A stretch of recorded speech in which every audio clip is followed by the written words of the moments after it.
Good morning, friends from Zone 5, Illinois. It's April 2023, and it's warm enough where I am in my garage today, and I'm going to prune my endless summer hydrangeas that I kept in the garage over winter. I mainly did that because they are in pots, as you can see, and I did not want to leave them out because although this is a hydrangea that's hardy down to, I believe it's zone 5, actually zone 4. Here we go. It's hardy down to zone 4, but when you have a plant in a container, it is more susceptible to freezing temperatures. So usually what I will do is bring those items in the garage. And as I said, we have a endless summer hydrangea, and it is hardy down to zone 4.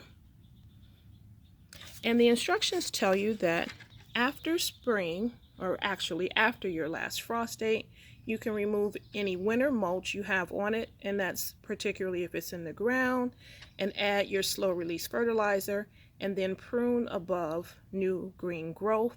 If needed, remove the old stems and remove old stems below the green growth. So because these were kept in the garage over the winter time, I don't have to remove any mulch, but what I do need to do is go in and remove the dead stalks and blooms from last year. As you can see on this one, those need to come off. But what's usually kind of tricky is figuring out when or if you should prune it. Basically, the instructions tell us we should do it after final frost. But in my case, because they're in my garage and they were going to stay in my garage until the last frost date passes, I'm just going to, or actually I already started, pruning these for spring.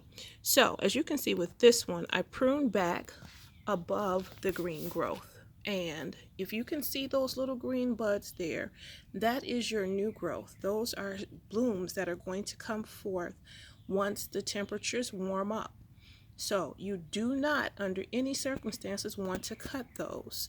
Sometimes people say, I cut my hydrangea and it never bloomed again. This might be the reason why on this particular hydrangea, because if you cut those buds, you've cut off all your flowers for this year. Now, next year, you'll probably be okay, but not this year. So, as you can see, this hydrangea has already been pruned, but this one still needs to get some cleaning.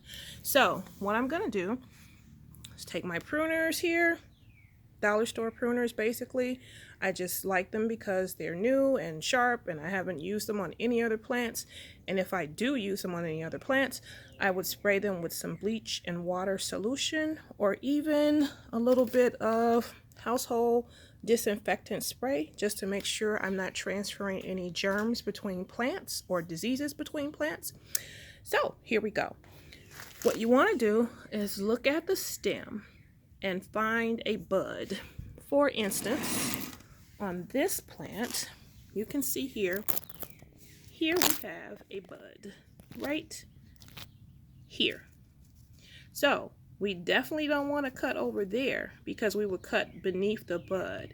We want to cut above the bud, which would be here, so that we don't lose those flowers that are going to come up once the weather warms up. As you can see above that bud, going all the way up, there's an old flower stem from last year. We're going to cut that off. And actually, I'm going to see if this is a bud here, or is it just old? I think that's just old leaf, an old leaf from last year. So what I'm going to do, I am going to cut above this bud. Poof. There it is. It is now gone. That bud is now able to flower once the time is right, and we've successfully pruned that one. So same example with this one. These buds are super fat actually. What you can see here is the buds are right there, and actually there's a second set of buds right here.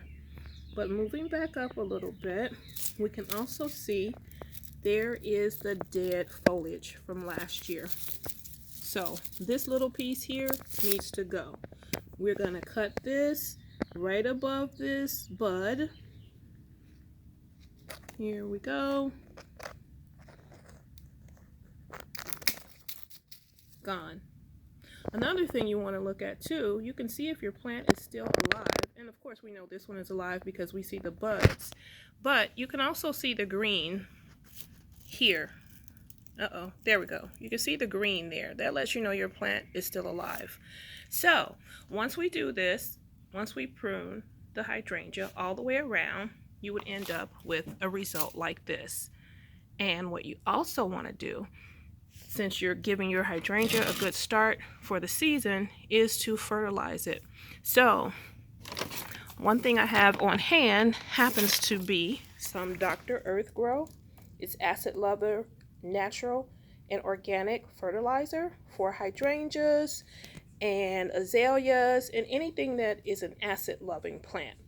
So I'm just going to take a handful and I'm going to sprinkle it around the edge, or what they call the drip line of the plant, which is actually the outer edges where the leaves extend, or I'm sorry, where the branches extend. So all the way around on the outside.